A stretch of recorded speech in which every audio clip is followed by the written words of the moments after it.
Bunda o'ylab qarasam, 20 yildan beri xotinimga romantika qilmagan ekanman. Bugun bir xotinga romantika qilamiz. Xotin! Ha, qalaysiz? Keldingizmi? Mana bu gullar senga. Bu gulingizni men nima qilaman? Boshimni uramanmi? Undan ko'ra pomidor olib kelmaysizmi? Bu pomidor yo'qligiga bitta bankani ochib o'tiribman. Bitta banka ketdi mana.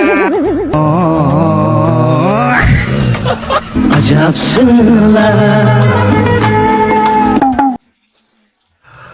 Xotin, senga mehrim tushib qopti. Mehrim tushganidan senga gul olib keldim.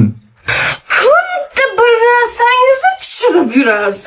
Har ana kuni plastingizni tushirdingiz, bir kuni mashinaga oldim tushirasiz. Hamma narsani tushiring. Pishiq bo'ling. Ovqating tayyormi? Ha, hozirmi? Sol, yeyman.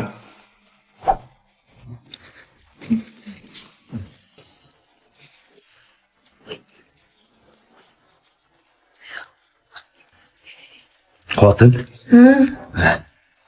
Shur bo'ptimi? Hach bo'ptimi? Murjob kelaymi? Nima bo'pti? Ayting.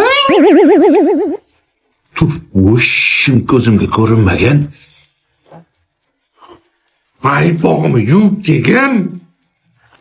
Shuni yaxshi gap bilan bir romantik qilib aytsangiz bo'lmaymi?